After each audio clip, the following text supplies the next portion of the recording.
Student welcome back to my YouTube channel. So बच्चे अज आप रिविजन टैसट 3 डिस्कस करांगे +2 का। तो बच्चे जो अज वाला पेपर सीगा ये थोड़े जे क्वेश्चन जिहड़े सीगे सिमिलर सीगे सैकेंड रिविजन टैसट पेपर दे नाल। तो जिहड़ा सैंपल पेपर आ सैंपल पेपर भी यही आ, ठीक है जी। केमिस्ट्री का जिहड़ा सैंपल पेपर होण आया आ तो यही है, उहदे च क्वेश्चन सारे। तो जिहड़े अज वाले क्वेश्चन सीगे पिछले पेपर के नाल काफ़ी मिलते जुलते सीगे, थोड़ा जिहा जिद्दां उन्होंने क्वेश्चन नूं चेंज कर दिता। तो फर्स्ट न्यूमैरिकल डिस्कस करते हैं। फर्स्ट न्यूमैरिकल च आपां नूं गिवन है जो गिवन है, ठीक है। तो अपने को सो बच्चे इस न्यूमैरिकल च आपां नूं की गिवन है, आपां नूं 5 मोलाल सोल्यूशन दिता होया, ठीक है। किहदा इथाइल एल्कोहल दा मोलर मास आपां नूं 46 दिता होया। मोल फ्रैक्शन आपां ने पता करनी है इथाइल एल्कोहल दी। तो एक्वस सोल्यूशन है, एक्वस सोल्यूशन मतलब वाटर च बनिया। तो वाटर के नंबर ऑफ मोल्स पता करांगे। वाटर का टोटल वेट 100 ग्राम 1000 ग्राम होएगा डिवाइड बाय 18, तो ये अपने को आएगा 55.5, ठीक है जी। तो आपां नूं इहदे मोल्स गिवन ने 5 सल्यूट दे, ठीक है जी, इथाइल अल्कोहल दे। तो मोल फ्रैक्शन किवें पता करांगे, अपने को इहदे मोल्स है 5, तो टोटल 55 पॉइंट प्लस इहदे किन्ने अपने को गिवन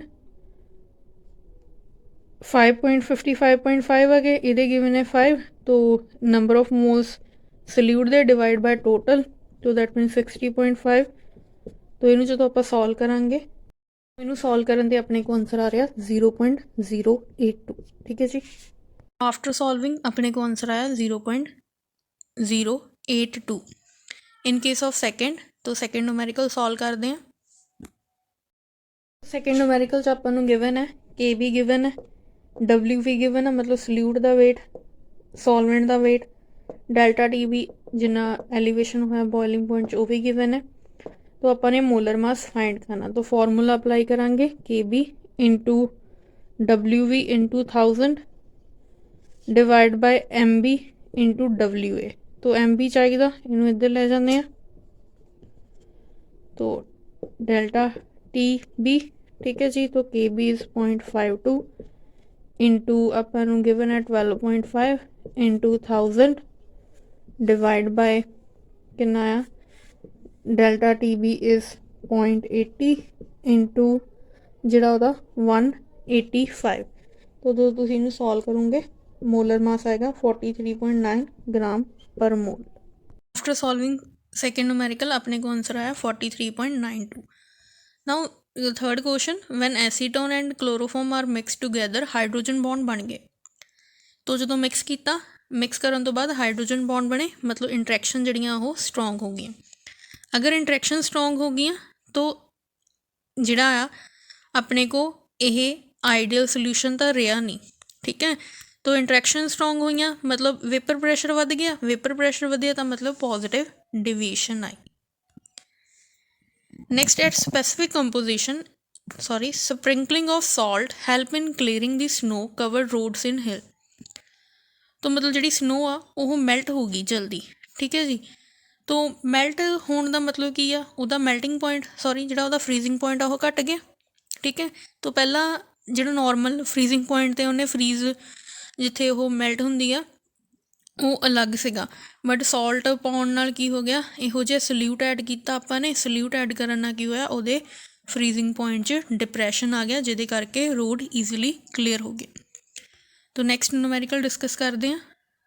सो इस न्यूमैरिकल च आपां नूं गिवन है कि जिहड़ी आ NaCl दी मोलर कंडक्टेंस इनफाइनाइट डिल्यूजन ते 110.3 दिती हुई है।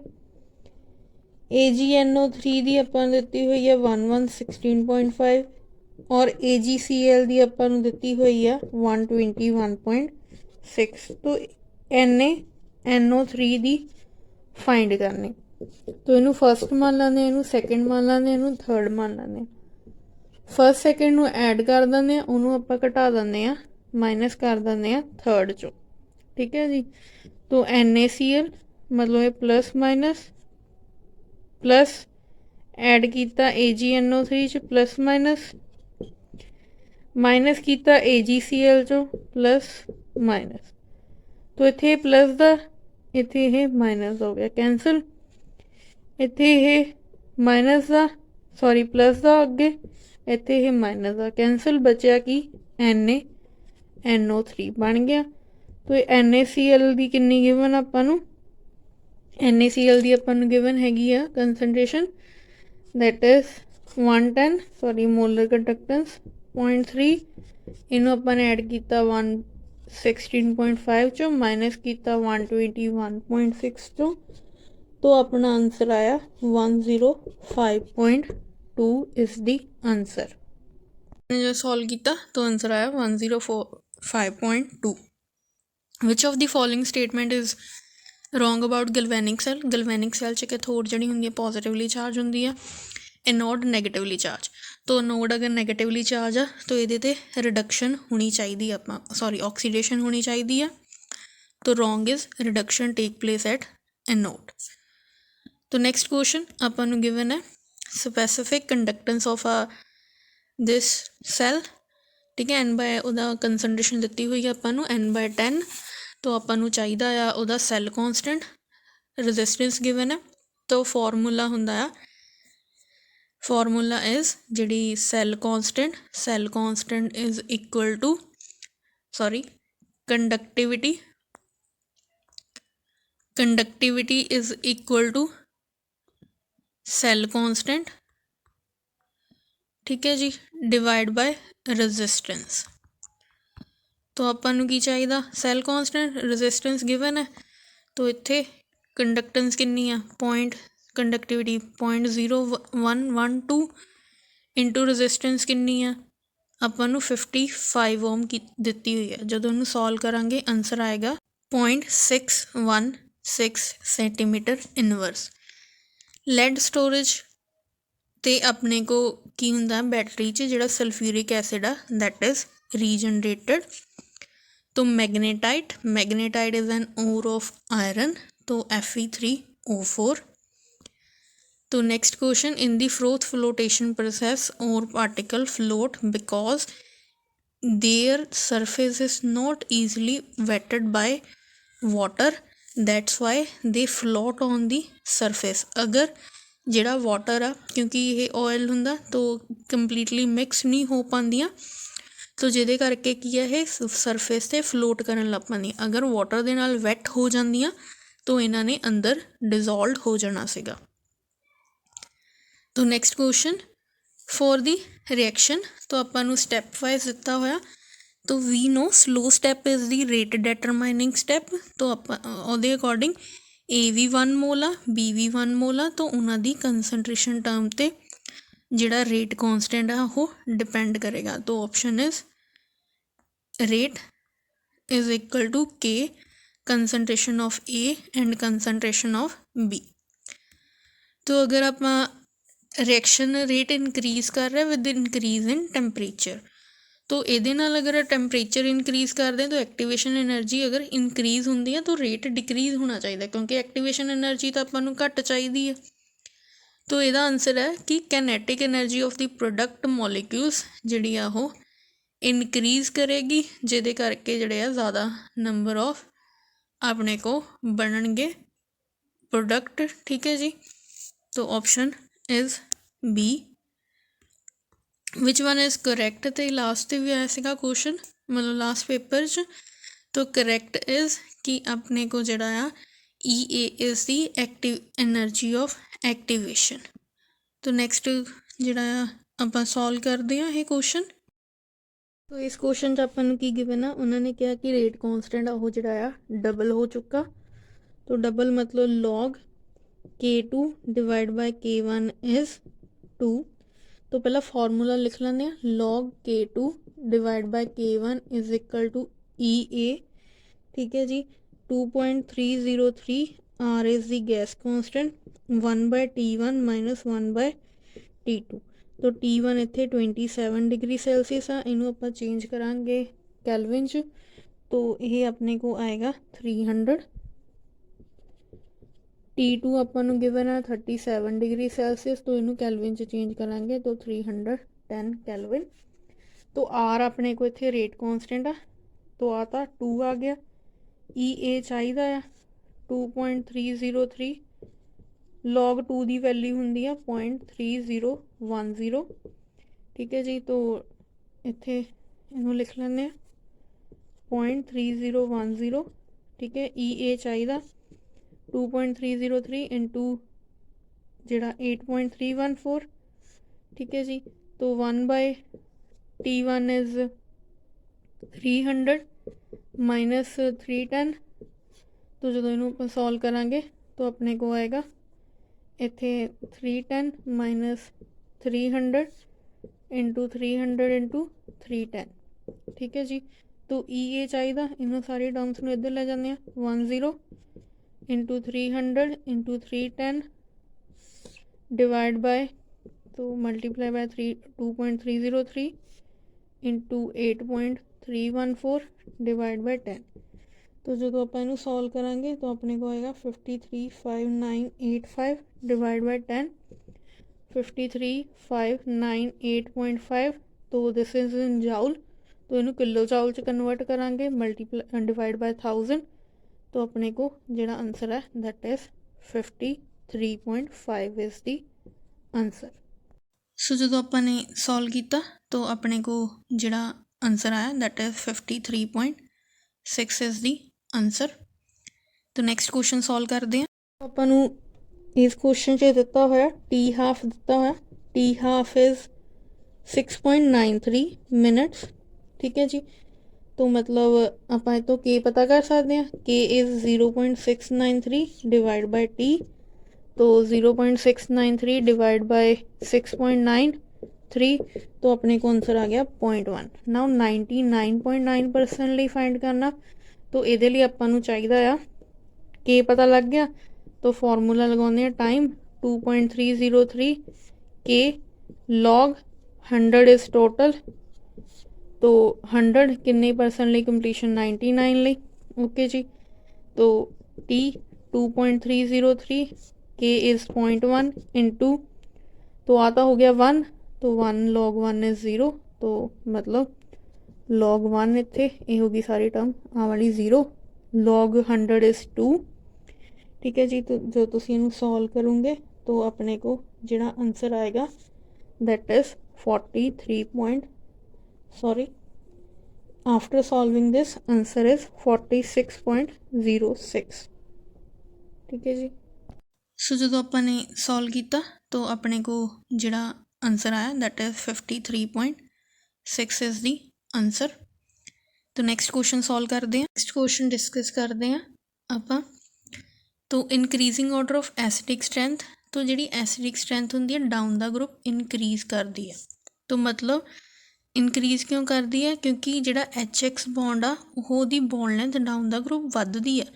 तो HF दी घट होएगी, HCl दी ज़्यादा आ, HBr दी उस तो भी ज़्यादा, HI दी सब तो ज़्यादा। तो जिहदी बॉन्ड लेंथ ज़्यादा वो उन्नी जल्दी हाइड्रोजन रिलीज़ करेगा। तो सब तो ज़्यादा ईजीली रिलीज़ आयोडीन करेगा HI। तो ये स्ट्रॉन्ग एसिड हो गया। HF जिहड़ा आ वो वीकेस्ट एसिडिक एसिड हो गया। तो ऑप्शन इज़ ए, मतलब डाउन द ग्रुप इनक्रीज हो रहा। हाइब्रिडाइजेशन ऑफ जैनन इन XeF4, तो जैनन दी outermost configuration is 5s2। ठीक है जी, 5p6। तो 5p6 आ, तो आपां नूं किन्ने अनपेड चाहिए 4, क्योंकि 4 ही बॉन्डेड ने। तो इत्थों आपां ने एक एक्साइड कराता, एक आ वाला एक्साइड करवाता। ठीक है जी, तो अपने को किन्ने बन रहे हैं, किन्ने इन्वॉल्व हो रहे 1 2 3 4 5 6। तो आ तो इत्थे तो फ्लोरीन लग गए, 6 इन्वॉल्व हो रहे हैं, 1 S 3 P 4 हो गए, 2 D sp3d2 is the hybridisation. Geometry is octahedral, shape is square planar. तो हैलोजन जिहड़े आ वो अब्जॉर्ब करते हैं लाइट रेडिएशनस। ठीक है, कलर अब्जॉर्ब करते तो जंप करते हैं एक स्टेट तो हायर स्टेट तक। तो option is C. Which arrange in order of increasing bond dissociation energy, तो bond dissociation energy down the group increase होनी चाहिए, बट अनएक्सपैक्टेडली की आ फ्लोरीन च लोन पेयर रिपल्शन होने करके ਉਹਦਾ बॉन्ड वीक हो जाता तो जल्दी टुट जाता। तो इत्थे फ्लोरीन दी ब्रोमीन और क्लोरीन नालों घट हुंदी आ ते क्लोरीन दी सब तो ज़्यादा होएगी। तो option is B. White phosphorus नूं आपां जिहड़ा आ वाटर च रखते हैं, तो वाटर च रखन दा रीज़न हुंदा है, सो जो इनू वाटर च इस करके रखा जाता क्योंकि जिहड़े आ ये ज़्यादा रिएक्टिव इन नेचर हुंदी है। तो अगर इनू मॉइस्चर दे सॉरी एयर दे कॉन्टैक्ट च आएगी तो ये काफ़ी ज़्यादा विगरस रिएक्शन शो करेगी। तो इत्थे ऑक्सीडाइजिंग एजेंट और रिड्यूसिंग एजेंट मतलब इलैक्ट्रॉन लॉस भी कर सकदा और गेन भी इज़ SO2, क्योंकि इत्थे सल्फर दी +4 ऑक्सीडेशन स्टेट आ। ये +2 च भी जा सकदा, ये +6 च भी जा सकदा, 3 ऑक्सीडेशन स्टेट होंदियां। +4 तो +2 च किद्दां जाएगा, अगर ये 2 इलैक्ट्रॉन गेन करे, ठीक है। तो अगर ये इलैक्ट्रॉन गेन कर रहा तो ये एक्ट करदा पिया ऑक्सीडाइजिंग एजेंट मतलब आप दूसरे दी ऑक्सीडेशन अपनी रिडक्शन। तो अगर इत्थे ये 6 च जा रहा तो ये लॉस करदा पिया। तो रिड्यूसिंग एजेंट मतलब अपनी जिहड़ी आ ऑक्सीडेशन मतलब इलैक्ट्रॉन लॉस करते दूसरे दी रिडक्शन। तो SO2 is both act as a reducing and oxidising agent. Next question, H2SO4 is manufactured from SO2 by contact process। Homogeneous catalyst च की हुंदा, सारे ही सेम फेस च हुंदे। अगर रिएक्टेंट गैसेस च कैटालिस्ट भी गैस च होना चाहिए, प्रोडक्ट भी गैशियस स्टेट च, एक फेस ही होनी चाहिए। कैटालिस्ट जिहड़े हुंदे आ सॉरी एंजाइम जिहड़े हुंदे आ प्रोटीन हुंदे आ which help in metabolism. Fog is an example of liquid जिहड़ा डिस्पर्सड हुंदा आ गैस च। गैस इत्थे एटमोसफेयर गैसेस एक्ट करदियां। तो इत्थे gold number is inversely proportional to protecting power. तो जिन्ना जिहदा घट गोल्ड नंबर उहदी प्रोटैक्टिंग पावर जिहड़ी होएगी उन्नी ज़्यादा होएगी। तो सब तो घट गोल्ड नंबर आ रहा जेलेटिन दा, तो it is the better protective colloid. Bidentate ligand carbonate CO3 2 negative, oxalato C2O4। जिहड़ा ऑक्सालेटो हुंदा ऑक्सालेटो इज़ CO, तो ये भी bidentate. ग्लिसनेटो is NH3 CH2 COO, ये भी bidentate. Carbonate is also bidentate, ठीक है जी। तो all of these is answer. तो नैक्सट अपने नेमिंग करनी है। तो इत्थे अपने को 5 एक्वा ने, एक हाइड्रोक्सो आ, तो पेंटा एक्वा हाइड्रोक्सो, +2 ऑलरेडी आ तो -1 हाइड्रोक्सी, तो x -1 इज इक्वल टू +2, तो x is equal to +1 +2 that is equal to +3। D option. Atomic and ionic radii sorry transition metal exhibit wrong, inert pair effect नहीं हुंदा, complex बनाते हैं, non मैटैलिक नहीं होंदियां, ठीक है। तो ये वेरीएबल ऑक्सीडेशन स्टेट शो करते।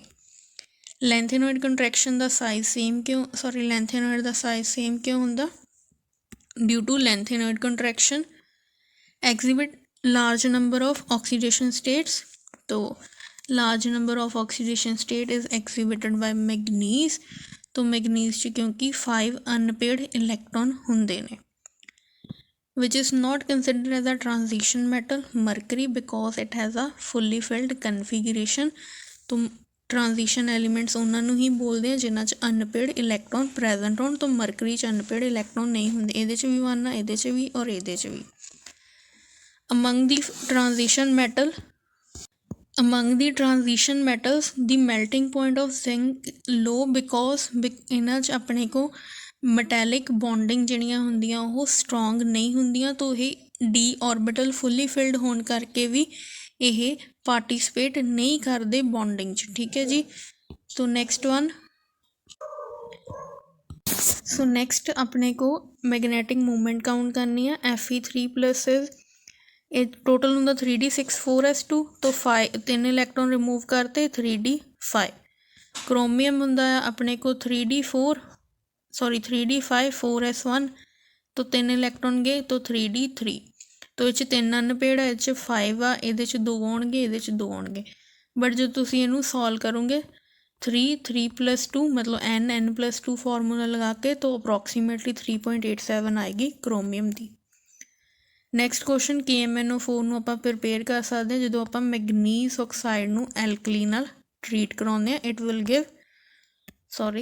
Will give potassium permanganate.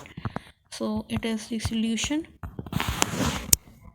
सो ਜਿਹੜੇ क्वेश्चन आ मोस्टली ਜਿਹੜੇ पिछला पेपर होया सीगा ਉਹਦੇ रिलेटेड नाल ਦੇ ही सीगे, ठीक है। तो इन्हां ਨੂੰ ਚੰਗੀ तरह प्रिपेयर कर लेना। अगर कोई डाउट होया तो तुसी कमेंट सैक्शन 'ਚ कमेंट करके भी पूछ सकते हो।